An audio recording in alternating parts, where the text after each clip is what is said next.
Dungeon Reaper. A light novel by Bloodmoss. Chapter 18. Shadows Take Root. The back room of Cafe Afterlife was dimly lit, the air thick with the scent of stale coffee and something colder, something older. Cain followed Tobias, Maria, and Edgar into the space where Nathaniel Greaves, or rather, the man now calling himself Ethan Graves, was adjusting the final touches of his chosen form. Maria leaned against the doorframe, arms crossed. "Well, you're definitely not Santa Claus. That's a relief. Seriously though, props for not going full Grim Reaper cosplay. That would have been tragic." Cain jabbed a finger in her direction. "I'm telling you, the scythe is practical. Intimidation is half the job. You'll see someday." Ethan glanced up at the display reflecting his new form. His unnervingly bright green eyes caught the low light, the faint black veins crawling up his neck giving him an unsettling edge. He didn't respond, just kept adjusting the tattered cloak now permanently fused to his form in the in-between. "Though, I gotta say," Tobias muttered, circling him like a hawk, "this whole ashen skin and death fog vibe, it's definitely a choice. I mean, what's up with these kids today? Do they all think spooky is gonna get them through the next dungeon run?" "In this case, I believe it's fitting," Edgar chimed in flatly, pushing his glasses up the bridge of his nose. Considering he was paralyzed and butchered in a dungeon, the venom motif makes sense. Maria rolled her eyes. "Real sensitive, Edgar." Cain tilted his head, scrutinizing Ethan. "You went with this to represent yourself? The veins, the mist, the cracked daggers leaking green fog, I can respect that." Nathaniel finally spoke, voice cool and measured. "Better than pretending nothing happened." Silence settled for a moment before Cain huffed and pushed off the wall. "Fair." Tobias clapped his hands together. "All right, enough. Time to see who won this round." He casually shoved Nathaniel's chair, sliding it a few feet with the small-framed man still in it. "I went all in on 9. Maria blurted out, instantly blushing as the words escaped. She immediately regretted it but knew it was far too late to take it back. Tobias slowly turned his large, bearded head toward her, a sly grin spreading across his face. "You and me both, honey." Edgar sighed, adjusting his glasses with a roll of his eyes. "He wouldn't be so bold." "I say 7. Tobias swaggered over to the console, pausing dramatically as he looked Nathaniel up and down. "This guy? Classic 8 if I've ever seen one. And believe me, I've seen one." Maria snorted. "Yeah, 150. Who's counting, right?" Cain's eyes narrowed as he slowly pieced it together. "Wait, are you guys betting on?" All three of them answered in perfect unison. "The cock slider." Tobias grinned as he scrolled through the settings. He snapped his fingers confidently. "I can call M every time. You losers can send your payments to finestterra@broad.com." Cain stared at them, slack-jawed. "Did you guys bet on me too?" Maria gave an unapologetic nod. "Of course we did. It's cock size for the guys and tit cup for the gals. Fair's fair." Cain blinked, utterly dumbfounded. "Who won?" Tobias flashed a cocky grin. "Oh, I always win on both. Mr. 7.5. Edgar let out a rare, sharp laugh. "What was it you said?" "He didn't have the balls to go 8. "Huh. Nailed it." Nathaniel shifted uncomfortably in his seat, sinking a little lower just as Shaniqua stepped into the crowded back room. "All right, enough of your shenanigans," she said flatly. "We have business to attend to." Nathaniel quickly stood, thankful for the excuse to escape the conversation. But at the doorway, he paused, turning back with the faintest smirk. "Me and my 8-inch cock need some coffee. This has been a really weird night." Maria's grin widened. "Oh, he bites. I like him." Cain followed him out, tone shifting as he squared his shoulders. "Yeah, enough with the fashion critique. Nathaniel, right? Welcome to the Reapers.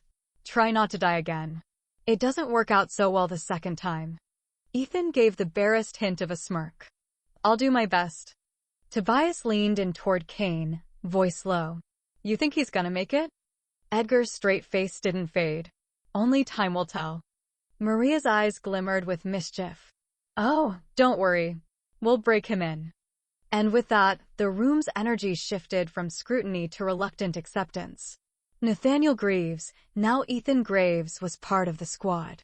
Whether he could handle it was entirely up to him. Cain stirred slowly, his body tangled in the thin blankets on the futon. His eyes cracked open to the dim light filtering through the small window of his room in the dojo. A heavy grogginess clung to him, pulling at his limbs like wet sand. He blinked hard, willing his mind to clear, but the fog remained stubborn. It was unusual. A reaper's time in the in-between always left him feeling restored, body and mind alike. Yet now, the fatigue sat deep in his bones, foreign and unwelcome. He dragged a hand down his face, his skin clammy with sweat. "Am I sick?" he muttered, voice raspier than he expected. The thought felt ridiculous. Could reapers even get sick? It wasn't something Shaniqua or Tara had ever mentioned. Cain made a mental note to ask Tara the next time he saw her, if she didn't laugh him off first. With effort, he swung his legs over the side of the futon, his feet meeting the cold wooden floor. He sat there for a moment, elbows on his knees, staring at the small scythe-shaped weapon resting on the table in the corner of the room, a silent reminder of constant duties left eternally unfinished. The fatigue clung to him, heavier than any physical weight he had carried. He couldn't shake the unease pooling in his stomach. Eventually, Cain forced himself to his feet, muscles stiff and slow to obey. The silence of the dojo stretched around him, broken only by the distant creaks of old wood settling. He slipped quietly into the hallway, the cold air prickling his skin as he made his way toward the main hall. The wooden floor groaned softly beneath his steps, the dojo bathed in a muted silver glow from the moonlight seeping through the high windows. Shadows stretched long and thin across the training hall, pooling in the corners like silent spectators. It was late, too late for anyone to still be here, yet the space wasn't empty. Hoshizawa sat cross-legged in the center of the dojo, motionless. The shadows clung to him unnaturally, as if the darkness itself bent toward him. His stillness wasn't calm, it was oppressive, like a coil wound too tight.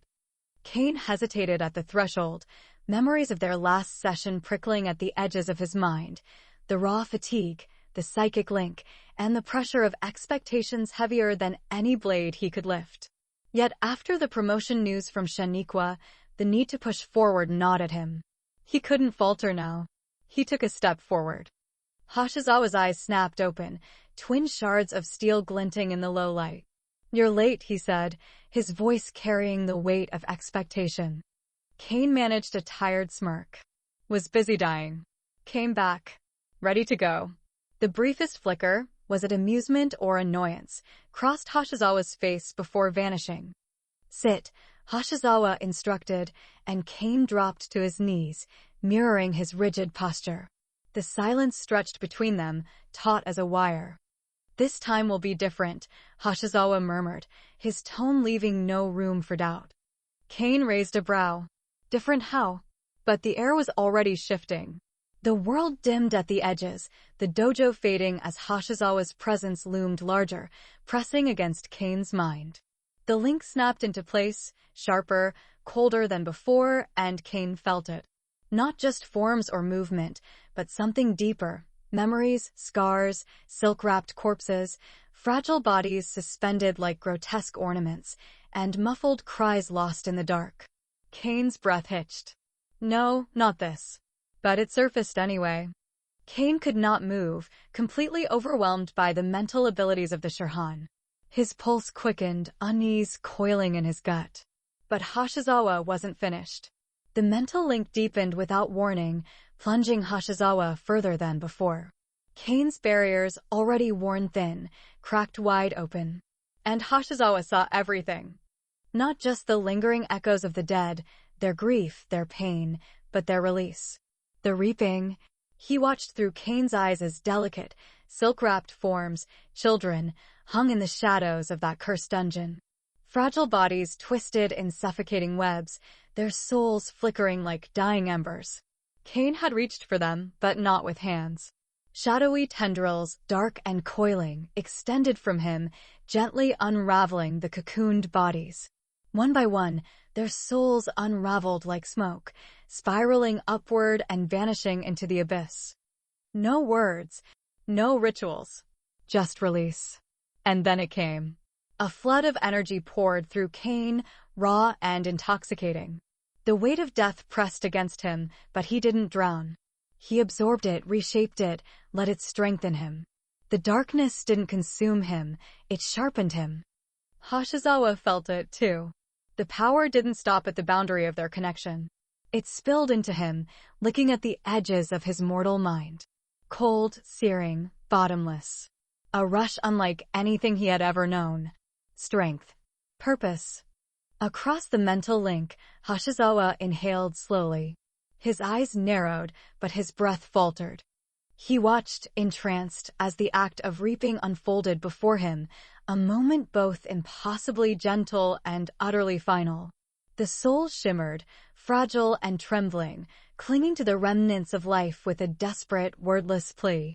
Its essence quivered, a flicker of fear and confusion radiating outward like ripples on still water. Yet, from Cain, the shadows moved not as hunters, but as guides. Dark tendrils extended with slow, deliberate grace, curling around the soul in silent support. They did not seize or tear, they offered comfort, a quiet assurance that this was not an end, but a return. The soul resisted, instinctively recoiling, but the tendrils only tightened with patient warmth, cradling the fragile light and easing its fear. A soft pull, like the exhale of a long-held breath, and the soul began to drift, drawn not by force, but by the quiet, immutable truth that all things must move on. This was the nature of life, a fleeting spark, destined to fade. And Cain, in that moment, was not a destroyer but a shepherd, guiding the lost back to where they belonged. Claim them. The thought wasn't his, and yet it was. For a fleeting moment, Hoshizawa basked in it. The abyss wasn't a void, it was a throne. And for the first time, he understood. Cain is not just touched by death. He is its hand. The shadows, the whispers, the strange afterimages of that infernal cafe, they all made sense now. Cain was no mere adventurer fumbling his way through dungeons. He was a reaper, a harbinger, a servant of the one truth that governs all existence. And through their link, death itself had given this gift to Hoshizawa. This was destiny. The realization didn't terrify him. It exhilarated him. Hoshizawa's grip on reality began to slip, unnoticed even by himself. The hunger for more crept in, subtle, insidious. But it wasn't power for dominance. No, this was righteous. A sacred duty. Why stop at understanding death when he could become it? His breathing quickened. No, more than death. I am its heir. A rightful successor, forged in discipline and awakened by truth. Cain was nothing but a vessel, a starting point. But Hoshizawa, he would perfect it. He would transcend. Humanity was a shackle, rusted and brittle. His body trembled as his grip on Cain's mind tightened, no longer a guide, but an invader. The link twisted. Hoshizawa forced himself deeper, pushing into Cain's very soul. His vision spun as the dojo around him faded. Shadows roiled in the corners of his sight, whispering in languages he could almost understand. Cain gasped, blinking rapidly. He tried to ask his instructor why, but Hoshizawa wasn't listening. The shadows welcomed him. His thoughts no longer aligned with mortal logic. He could feel himself shedding his humanity, flaking away like old skin. Useless. Limiting. Let it go. Become more. Yes. The word slithered from his lips, no longer a whisper, but a quiet declaration. His hands clenched into fists, knuckles bone-white, as a cold certainty settled over him. He wasn't just capable, he was destined. If Cain could reap, then he was meant to command. He was not merely a man anymore. He was death, reborn in flesh. The darkness pulsed in response. Hoshizawa's breath hitched, and the connection snapped, violently. His body jolted, cold sweat slicking his back. He gasped, sucking in air like a drowning man breaching the surface. But his eyes gleamed with something far colder than before. The shadows clung to him now, thicker and more deliberate, coiling around his form like a living mantle. What was once disciplined and controlled now pulsed and writhed, a dark aura no longer bound by mortal restraint. The very air around him vibrated with a low hum, deep and resonant, as if the world itself recognized the corruption taking root. His eyes opened, not the sharp, calculating gaze of a seasoned master, but something colder, hollow, and unyielding. Darkness poured from him in thin, sinuous strands, seeping into the polished wood of the dojo floor. Slowly, deliberately, Hoshizawa rose to his feet.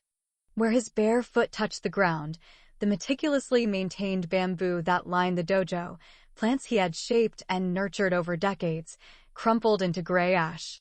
The intricate designs carved into the wood darkened, splintered, and rotted away in seconds. He moved with purpose, each step leaving behind nothing but desolation. Sliding open the doors of Kempo no Numa, Hoshizawa stepped into the moonlit courtyard.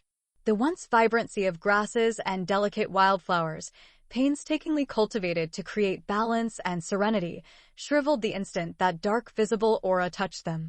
Petals blackened and curled inward.